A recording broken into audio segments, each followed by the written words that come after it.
So the dumbest bill in America it's the Oregon motor voter law. And why do you suppose this is a dumb bill? And what is a motor voter law? Garrick. Isn't that you go into the DMV and they auto-registrate? They automatically register you to vote when you go to register your car or renew your driver's license or renew the registration to any of your cars or car. Interesting. Yes, so why does this matter?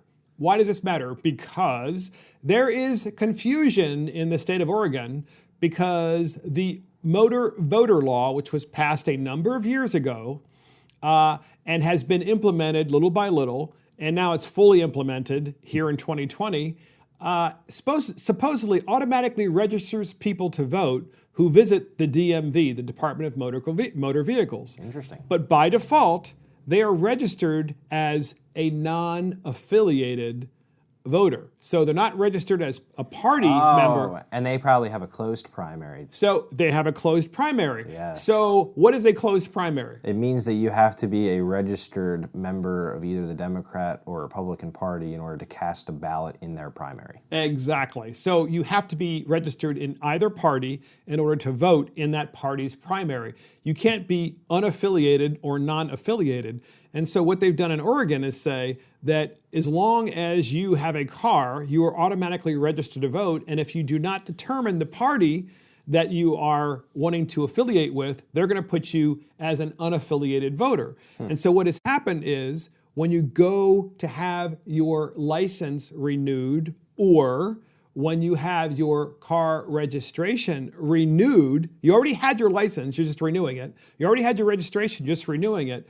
If you don't basically say to the motor voter folks, I want to be registered as a Democrat or a Republican, even though you had been registered already as either party for years and years, guess what they're doing? They're automatically throwing you in the unaffiliated category.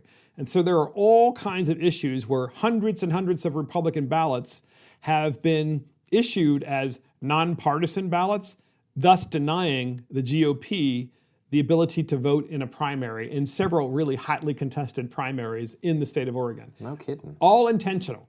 So it's voter suppression by a law that was passed, of course, by the woke Democrats in Oregon. My view on voter registration, if you want to be a registered voter, you should be able to just register on your own accord. I don't really think that you have a civic responsibility. Yeah, I don't think it's really necessary that every time you show up to a government office to do some kind of government business that they're like, oh, by the way, while we're here, we're going to register you to vote. You know, when I turned 18, the first thing I did was I went over to the Department of Elections in New Jersey and I filled out my voter registration card and I got it 2 weeks later in the mail and I got a primary ballot a couple months later. Yes, and by the way, in Oregon, you don't have a choice. You are automatically opted in. And so in order to not be registered to vote, by the way, there are some folks who don't like to vote. Oh, God, no. For whatever reason. My generation, young people, we do not vote. And they also don't want to be registered. Why don't they want to be registered? Because they don't want the government to have information as to what they're thinking and how they want to register. They just want to be left alone. Yeah. So therefore, they don't want to have to register to vote. But not in Oregon. In Oregon, you have to affirmatively opt out. And you're automatically opted in as a non-affiliated voter, which means you can't even vote anyway in the primary. I hate those opt-out, the opt-out systems. You see it in a lot of different legislative initiatives where they'll crunch you into a program and then you have to opt out, and it causes so many headaches because you try to opt out and they're like, well, you should probably stay in, and they just try to keep you in as long as you can, and they don't readily respond to you. What's interesting is we had a law we had a law back east, and the law was that when you went to register your car or you went to get your driver's license, that you are affirmatively going to be an organ donor. And it was a bill that ultimately did not pass to become a law. But nonetheless, there was a member of the House of Delegates that actually tried to pass this bill. So imagine you go to the MVA, the Motor Vehicles, Department of Motor Vehicles, and the first thing they said to you is, hey, you're a donor unless you don't want to be a donor.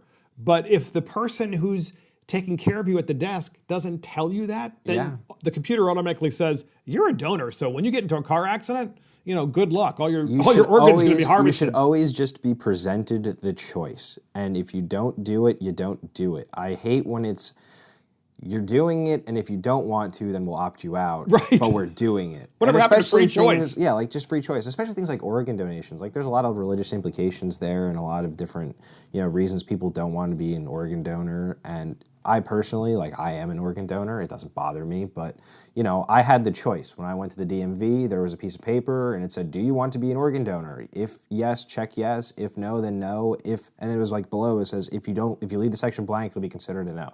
That is probably how it should always be done. But a lot of this legislation gets put into place because it thinks it's helping people or doing things properly. I don't think there's an issue with voter registration where people just don't know how to register or can't register. It's probably easier now today than at any other time in history. All you do is pull up a web page at your local state government, election commission, and you type in. You print it out, or you can print it out, you can fill it out. And mail it in. And you mail it in along with basically other copies of documents to determine that you really are indeed a resident you can just of that scan area. You can scan them and upload them through the computer, and then you can just hit submit on the computer. And they can tell, of course, if you're truly a resident, if they really want to affirm that you're not just a resident, but also a citizen. Yeah. But in Oregon, of course, they've decided that they wanted to pass this bill. And here's the thing for folks out there in podcast land. We're not saying that it's a bad idea to want to register more people. We're saying it's a really bad idea to tell people how they're going to be affiliated and not give them an opportunity to just say, look, I'm going to register when I'm ready to,